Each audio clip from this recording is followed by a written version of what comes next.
Assalamualaikum warahmatullahi wabarakatuh.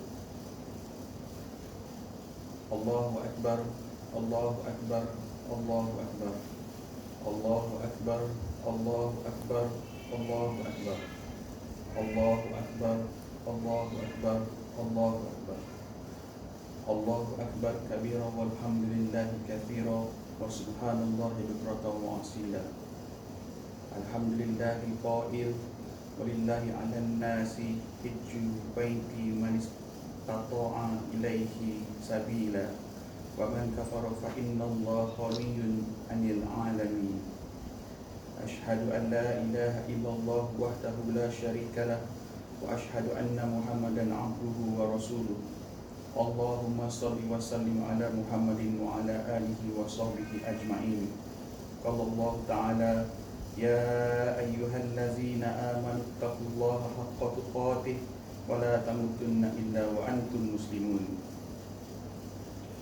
Muslimin, muslimat, sidang jemaah yang dirahmati Allah sekalian, saya berpesan kepada diri saya dan sedang hadirin dan hadirat sekalian, marilah kita tingkatkan keimanan dan ketakwaan kepada Allah Subhanahu wa taala dengan tetap tekun melaksanakan segala perintahnya dan meninggalkan segala tegahannya.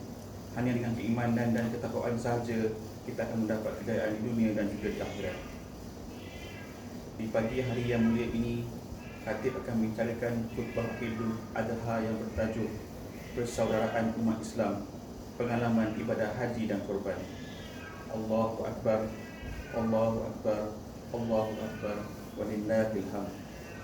Muslimin dan muslimat yang berbahagia, kita sekarang berada dalam bulan yang mulia, bulan yang disyariatkan kepada umat Islam untuk mengerjakan ibadah haji.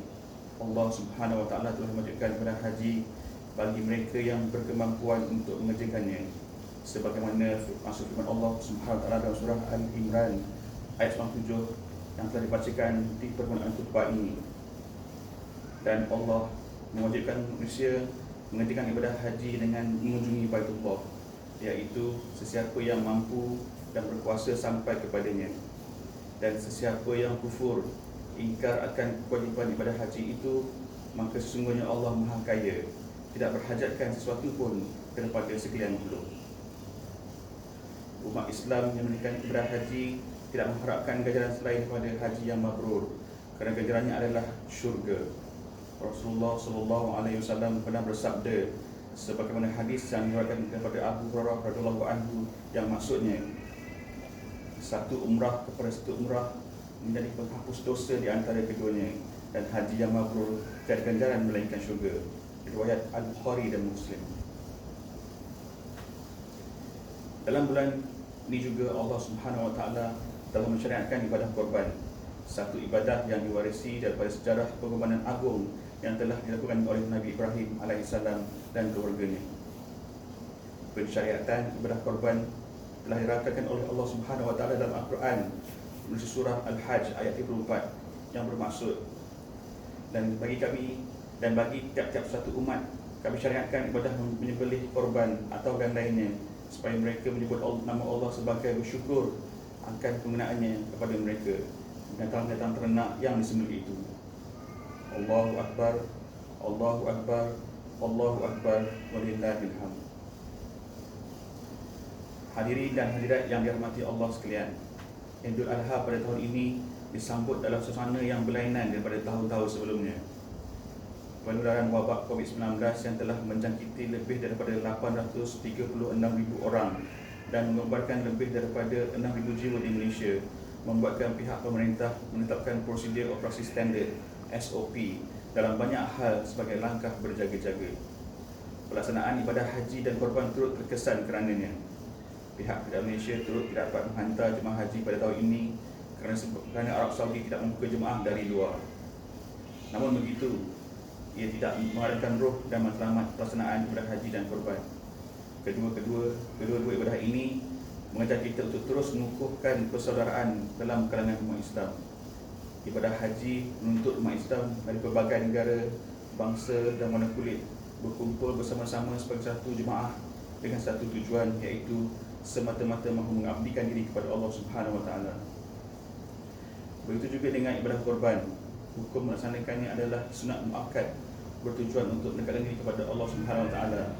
Ibadah ini mengajar kita untuk saling bermufakat, bantu-membantu di antara satu dengan yang lain, dan sekaligus dapat mengukuhkan persaudaraan sesama kita. Allah berfirman dalam surah Al-Hujurat ayat 10, Innamal mu'minuna ikhwatun fa aslihu baina akhawaykum wattaqullaha la'allakum turhamun. Sebenarnya orang-orang yang beriman itu adalah bersaudara, maka damaikanlah di antara dua saudara kamu yang bertelingkah itu, dan bertakwalah kepada Allah supaya kamu beroleh rahmat. Rasulullah SAW pernah bersabda dalam sebuah hadis daripada Anas bin Malik radhiyallahu anhu yang bermaksud, janganlah kamu saling benci-membenci, saling berdengki dan saling bermusuhan. Jadilah kamu sebagai hamba-hamba Allah yang bersaudara. Tidak halal bagi seorang Muslim tidak bertegur saudaranya lebih daripada 3 hari. Riwayat Al-Bukhari dan Muslim. Allahu Akbar, Allahu Akbar, Allahu Akbar, walillahil hamd. Hadirin hadirat yang berbahagia, sebagai umat Islam yang bersaudara, marilah kita mengambil pelajaran daripada pengalaman ibadah haji dan kurban ini. Elakkan persengketaan, jauhi fitnah-memfitnah dan buruk sangka sesama kita. Semoga kita sentiasa berada dalam ikatan persaudaraan yang kukuh, hidup dengan aman, damai dan harmoni, agar dapat menjadi benteng kepada serangan musuh-musuh Islam. Bak kata pepatah, bersatu teguh, bercerai roboh. Rasulullah SAW pernah bersabda, sebagaimana hadis yang diriwayatkan oleh Abu Musa radhiyallahu anhu yang bermaksud, seorang mukmin bagi mukmin yang lain seperti bangunan, sebahagiannya menguatkan sebahagian yang lain. Riwayat Al-Bukhari dan Muslim. Allahu Akbar, Allahu Akbar, Allahu Akbar, walillahil hamd. Muslimin dan muslimat yang dirahmati Allah Subhanahu Wa Taala, bagi mengakhiri khutbah di pagi hari yang mulia ini, marilah kita semua mengambil pelajaran daripada terhadap perkara-perkara berikut. Yang pertama, umat Islam hendaklah meyakini perintah untuk mengukuhkan persaudaraan dalam Islam adalah daripada Allah Subhanahu Wa Taala. Yang kedua, kita disuruh untuk mengelakkan diri daripada melakukan fitnah, berburuk sangka dan bersengketa sesama umat Islam. Yang ketiga, kita sebagai umat Islam hendaklah mengelakkan diri daripada perpecahan dengan menjadikan Al-Quran sebagai pegangan. A'udzubillahi minasyaitonirrajim.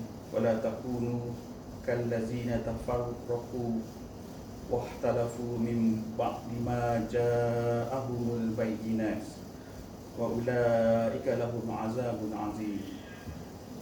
Dan janganlah kamu menjadi seperti orang-orang Yahudi dan Nasrani yang telah bercerai-berai dan berselisih dalam agama mereka, sesudah datang kepada mereka keterangan-keterangan yang jelas nyata yang dibawa oleh Nabi-Nabi Allah, dan mereka bersifat demikian akan beroleh azab seksa yang besar. Al-Imran 1 ayat 105. Barakallahu li wa lakum fil Qur'anil azim wa nafa'ani wa iyyakum bima fihi minal ayati wa zikri wal hakim wa taqabbala minni wa minkum tilawatahu innahu huwal samiul alim. Aqulu qawli hadza wa astaghfirullahal azim walakum wa lisa'iril muslimina wal muslimat fastaghfiruh innahu huwal ghafurur rahim. Allahu akbar, Allahu akbar, Allahu akbar. La ilaha illallah wallahu akbar walillahil hamd.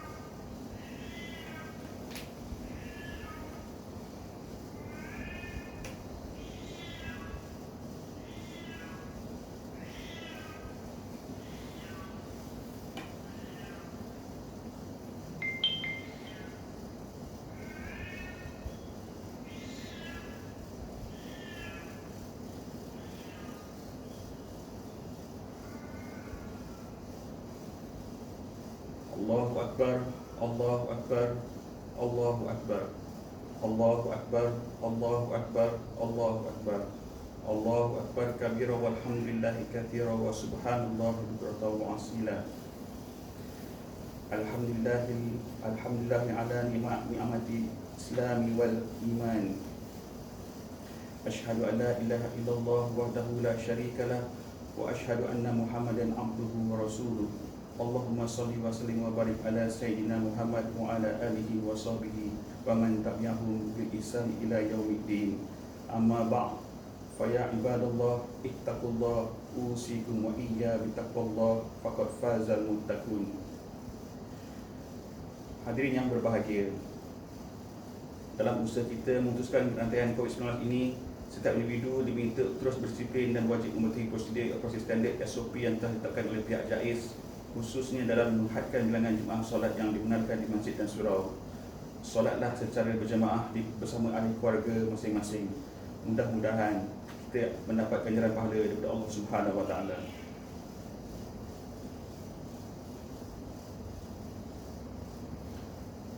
Allahumma fil muslimina wal muslimat wal mu'minina wal mu'minat al ahya'i minhum wal amwat innaka sami'un qaribun mujibud da'wat wa ya qadiyal hajat. Allahumma inna nas'aluka wa nawassalu ilaika bi nabiyyikal amin wa nas'aluka bi asma'ikal husna wa sifatikal hudna an tahfaza bi aini inayatika rabbaniyah wa bihifzi biqayatika samadaniyah jalalata malikinal muazzam Sultan Selangor Sultan Sharafuddin Idris Shah Al-Haj Ibni Almarhum Sultan Salahuddin Ibni Aziz Shah Al-Haj. Allahumma adinil awna wal hidayata wal taufiq wasihata wassalamata min waliwayi ahdi Selangor Tengku Amir Shah Ibni Sultan Selangor Sultan Sharafuddin Idris Shah Al-Haj fi amnin wa salah wa afiyatin wa bimanika wa karamika ya zal jalal wal ikram. Allahumma atil umrohuma muslihin lil muttafina wal ra'iyati wal bilad walih maqasidahu wal tariqil muhal wal rasyad. Ya Allah, Engkaulah Tuhan yang Maha Berkuasa, Tuhan yang Maha. Kami bersyukur kehadirat-Mu yang telah memberikan kami rahmat dan keberkatan kepada negeri ini yang terus sejahtera dan maju serta yang bersatu padu di bawah naungan dan pimpinan Raja kami sebagai ketua agama Islam negeri ini. Ya Allah, beri kami daripada bala bencana dan wabak penyakit seperti COVID-19. Allahumma ya dafi al-bala idfa anna hazal waba wal bala wal marada wasyada ida wal mihan bilutfika ya latif innaka ala kulli syai'in qadir wa bil ijabati jadir. Rabbana hab lana min azwajina wa zurriyyatina qurrata a'yun waj'alna lil muttaqina imama. Rabbana atina fid dunya hasanah wa fil akhirati hasanah wa qina azabannar. Ibadallah, innallaha ya'muru bil adli wal ihsan wa ita'inil qurban wa yanha 'anil fahsya'i wal munkari wal baghi. Na'izukum la'allakum tazakkarun.